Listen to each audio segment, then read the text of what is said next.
पटना में बीपीएससी की 70वीं प्रारंभिक परीक्षा को रद्द कराने की मांग को लेकर छात्रों का गुस्सा जारी है। अभ्यर्थी लगातार आंदोलन कर रहे हैं। नए साल के पहले दिन यानी बुधवार से भी छात्र लगातार अपनी मांगों को लेकर धरने पर बैठे हुए हैं। छात्रों ने उम्मीद जताई थी कि सरकार उनकी बात जल्द मान लेगी। इस बीच कई संगठन एक साथ एक ही मंच पर आ गए हैं। एक तरफ जहां प्रशांत किशोर अभ्यर्थियों के पक्ष में आमरण अनशन पर हैं और पप्पू यादव भी छात्रों के साथ हैं, वहीं पटना के गर्दनी बाग स्थित धरना स्थल पर बैठे बीपीएससी अभ्यर्थी राजनेताओं से अहिंसात्मक आंदोलन की अपील कर रहे हैं। ऐसे अभ्यर्थियों का कहना है कि हम लोगों का अहिंसक आंदोलन जारी रहेगा। ऐसे में बीपीएससी अभ्यर्थियों से बात की भारत एक्सप्रेस संवाददाता आशुतोष कुमार ने। आइए देखते हैं ये खास रिपोर्ट। एक तरफ प्रशांत किशोर का आमरण अनशन और पप्पू यादव का रेल सड़क यातायात बाधित करना, दूसरी तरफ सत्याग्रह के स्वरूप में अभ्यर्थी बीपीएससी के ये अभ्यर्थी हैं और रियल अभ्यर्थी ये हैं, लगातार अनशन पे बैठ के प्रदर्शन करके अपनी मांगों को लेकर जूझ रहे हैं। हालांकि इनकी संख्या अब घट गई है, लेकिन इनका जो स्वरूप है वही पुराना है, वही मांग है और इन्हीं तमाम मांगों के साथ कुछ इसी अंदाज में बैठे हुए हैं। सैकड़ों जो छात्र हैं या पप्पू यादव के समर्थक हैं या प्रशांत किशोर के समर्थक हैं, वो सड़क पे हैं, लेकिन ये अभ्यर्थी अभी भी शांतिपूर्ण तरीके से, एक तरह से कहें गांधी जी के अंदाज में, अपनी मांगों को लेकर उसी धरना स्थल पे बैठे हैं जहां सरकार ने आवंटित किया है। इनका सीधा कहना है कि हमें समाधान चाहिए, हमें ना तो राजनीति करनी है और ना ही सड़क पे उतरकर उत्पात मचाना है। यानी अभ्यर्थियों का जो रियल मांग है, उन मांगों के साथ ये बचे कुछ अभ्यर्थी यहाँ जमे हुए हैं। क्या सोच के आप लोग सड़क पे नहीं आए हैं और यहीं बैठ के अपनी मांग को लेके डटे हुए? देखिए, हम शिक्षा सत्याग्रह पे बैठे हुए हैं, तो गांधी जी के मूल्यों और आदर्शों पे चलना सबसे पहला हमारा कर्तव्य बनता है। हम छात्र हैं, कोई राजनेता नहीं है। संवैधानिक मूल्यों का अगर हम पालन नहीं करते हैं तो संविधान की जो हमने पढ़ाई की उसकी काफी अवहेलना हो जाएगी। हम इससे पहले भी जो सड़कों पर निकले थे तो उसमें भी आपने देखा होगा कि हमारा मार्च काफ़ी शांतिपूर्वक था। एक कंकर भी हमारी तरफ से किसी ने नहीं चलाया और हाथ जोड़कर हम बैठे थे उस जगह पे भी। भले ही वहाँ पे 144 लगा हुआ था, लेकिन हम वहाँ पे सिर्फ हाथ जोड़कर विनती करने के लिए गए थे कि चेयरमैन साहब हमारी बात सुनिए। पहली बार। दूसरी बार भी जब हम वहाँ पे अपने मुखिया के पास गए थे, उस समय भी हम शांति से बैठे हुए थे कि हमारी बातों को सुन लीजिए। उस समय भी हमारे ऊपर लाठियाँ चली। और जहाँ तक यहाँ रहेगी यहाँ की बात, तो जब गंगा गंगोत्री से निकलती है तो उसका स्वरूप काफ़ी छोटा होता है। तो जो गर्दनी बाग है वही गंगोत्री है जहाँ से ये छात्र आंदोलन की जो प्रस्फुटित हो रही है, और ये बिहार के कोने कोने तक जाके क्या स्वरूप लेगी और क्या विशालकाय रूप लेगी, ये तो आप देख ही रहे हैं। लेकिन आपके समर्थन में पप्पू यादव, प्रशांत किशोर सड़क पर उत्पात मचा रहे हैं, इसको आप लोग कैसे देख रहे हैं? देखिए, जो भी राजनेता है, चाहे वो किसी भी दल के हो, पप्पू यादव जी हो या प्रशांत किशोर जी हो, अगर वो हमारे समर्थन में है तो हम उनका स्वागत करते हैं बिल्कुल। लेकिन बात यह है कि हम लोग शिक्षा सत्याग्रह पे है तो हम लोग हिंसात्मक रूप नहीं अपना सकते हैं। अब पप्पू यादव जी रेल रोक रहे हैं अपने समर्थकों के साथ, तो वो हमारे समर्थन में, हम उनका स्वागत करते हैं। प्रशांत किशोर जी गांधी मैदान में बैठे हुए हैं हमारे समर्थन में आमरण अनशन पे, तो उनका भी स्वागत है। कोई भी दूसरे दल के भी जो नेता है वो भी अगर हमारे समर्थन में आते हैं, जैसे माले के कुछ लोग और सांसद विधायक 2 दिन पहले सड़क पर उतरे थे, आज भी शायद उनका कुछ कार्यक्रम है, तो सबका स्वागत है। लेकिन हम अपने तरीके से गर्दनी बाग में बैठ के अपनी मांग रखना जारी रखेंगे और जब तक हमारी री एग्जाम की मांग पूरी नहीं हो जाती है, हम इसी तरह से शांतिपूर्ण तरीके से गर्दनी बाग में बैठे। आपके समर्थन में जरूर उतरे हैं, लेकिन हिंसात्मक है और सरकार दमनकारी नीति के तहत दबा भी रही है, तो क्या आपको लगता है कि हिंसात्मक आंदोलन होना चाहिए या अहिंसावादी आंदोलन होना चाहिए? देखिए, हमारा आंदोलन, छात्रों का जो आंदोलन है, जो गर्दनी बाग से शुरू हुआ था, वो हमेशा से अहिंसात्मक था और अहिंसात्मक ही रहेगा। और जो लोग हमारे पास यहाँ तक आए हैं, हमने उनसे भी विनती की है, प्रार्थना की है कि आप अगर कहीं हमारे समर्थन में जा रहे हैं तो आप अपने प्रदर्शन को भी अहिंसात्मक ही रखेंगे। और सबने ये वादा किया भी है कि हम अहिंसात्मक रखेंगे। भले ही थोड़ी देर के लिए यातायात बाधित होगी या फिर पुलिस प्रशासन ने जो 144 गांधी मैदान में लगाया है उसका वायलेशन होगा, लेकिन वो भी अहिंसात्मक रूप ही है। वहाँ भी कोई उत्पात नहीं मचा रहा है।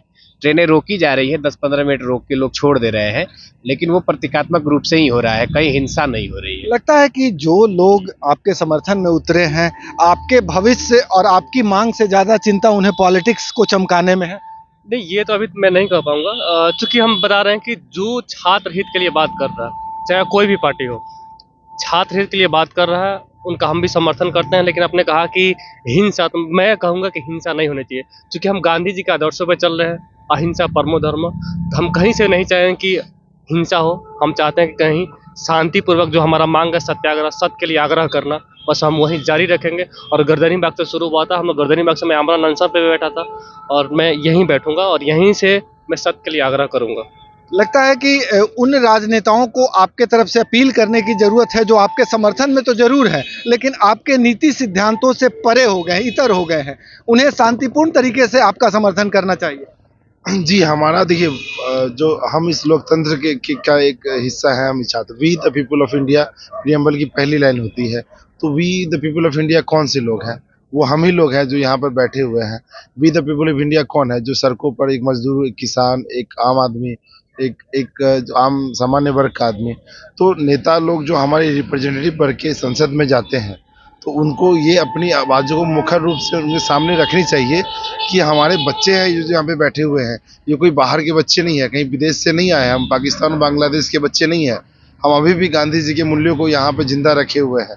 तो पक्ष हो, सिर्फ हम विपक्ष की बात नहीं कर रहे हैं। अगर चाचा नीतीश अगर हमें सुन रहे होंगे तो उनसे सभी ने निवेदन, करबद्ध प्रार्थना है कि इसको आप जिद का विषय बनाए ही नहीं। आपको हराना कोई मकसद है ही नहीं। जैसे अब एक बच्चा अपने अभिभावक के सामने कोई चीज़ की जिद करता है तो बच्चा कभी नहीं झुकता है। गार्जियन उस बात को, बच्चे की जो स्नेह को मानते हुए अभिभावक बच्चों की बातों को मानता है। तो बस अब हमें अपने गार्जियन के तौर पर हमारी इस मांग को आप समझे, और हमने आपको सारे सबूत दिए हैं। हमने सड़कों पर लाठियां भी खाई, हमने पनिशमेंट भी खाया है। एक बच्चा जिद करता है तो पिटता भी है, तो हम पिटे भी हैं। और आप क्या चाहते हैं कि बच्चे को कितना आप तरपाना चाहते हैं इस एग्जाम के लिए? सत्य के प्रयोग अथवा आत्मकथा, गांधी जी की तस्वीर के साथ ये पुस्तक है। और जो अभ्यर्थी हैं अपने नीतिगत मूल्यों के साथ यहाँ बैठे हैं, इनका साफ तौर पे कहना है कि अहिंसात्मक स्वरूप में हम अपनी मांग रख रहे हैं। सरकार से भी हमारी अपेक्षा है और विपक्ष से भी। इस पुस्तक का मतलब क्या है और ये जो आप धरना स्थल पे? देखिए सर, सरकार हम लोग के साथ विगत 6-7 वर्षों से दमन कर रही है और हम लोग अमन चैन रखने वाले लोग हैं। आज हम बता रहे हैं आपको, सत्य अहिंसा के मार्ग पे हम लोग चल रहे हैं, लेकिन हिंसा फैला रहे हैं ये लोग। हमारे साथ बर्बरता किया जा रहा है, लाठी चार्ज किया गया था, हजारों बार हम लोग को प्रताड़ित किया, बर्बरता किया गया। हम लोग जो है सत्य अहिंसा के मार्ग पर, शिक्षा सत्याग्रह के मार्ग पर, गांधी बापू जी का जो भी सत्याग्रह हुआ वो देश हितों में हुआ और कल्याणकारी ही था। लेकिन हमारे साथ जघन्य अपराध किया जा रहा है। आप बिहार की छवि को धूमिल किया जा रहा है, बिहार की अस्मिता प्रतिष्ठा को बेचा जा रहा है। बिहार कभी महापुरुषों की धरती हुआ करता था, पर यह धरती आप कभी कर्पूरी की धरती हुआ करता था, पेपर लीक चोरी की धरती हो गया है। कभी राजेंद्र बाबू की धरती हुआ करता था, आज ये अराजकता की धरती हो गया। लगता है कि जो राजनेता आपके समर्थन में है वो अहिंसात्मक होते तो ज्यादा प्रभावकारी होता। देखिए, वो लोग कोई हिंसा नहीं कर रहे हैं। कैसे हिंसा कर रहे हैं? जब कांस्टेबल को, पुलिस सिपाही को हमने पांव पकड़ा और मैंने उन्हें बार बार गुहार लगाया कि साहब हमारे साथ ऐसे अन्याय नहीं कीजिए। आप लोग अंग्रेजी हुकूमत की तरह हमारे ऊपर लाठियां बरसा रहे हैं, हमारे ऊपर बर्बरता कर रहे हैं, ये कदापि सही नहीं है। पर उन्होंने ऐसे हम लोगों के साथ, ऐसे इस तरीके से हम लोग के साथ बर्बरता, अन्याय किया, जैसे लगता था कि हम लोग यहाँ के नागरिक है ही नहीं, हम लोग एक्सपीरियंस बीपीएससी है ही नहीं। हमारे साथ बहुत मतलब कि अन्यायपूर्वक बर्बरता किया गया। तस्वीरें साफ तौर पे देखी जा सकती है। ये तस्वीरें साफ दर्शा रही है कि गांधी जी के नीति और सिद्धांतों पर जो आंदोलन की शुरुआत हुई थी, भले ही राजनीतिक दलों के एंट्री के बाद हालात थोड़े से विपरीत हो गए, यानी मामला हिंसक हो गया, लेकिन इन अभ्यर्थियों का साफ तौर पे कहना है कि हमें अपनी मांगों से मतलब है। यानी हम जिन मांगों को लेकर अहिंसात्मक आंदोलन के स्वरूप में यहाँ डटे थे, आज भी डटे हैं और इसी अंदाज में सरकार तक अपना पैगाम पहुंचाएंगे ताकि सरकार हमारी मांगों पर विचार करे और हमें न्याय दे सके। सहयोगी कैमरामैन राकेश के साथ भारत एक्सप्रेस के लिए पटना से आशुतोष कुमार।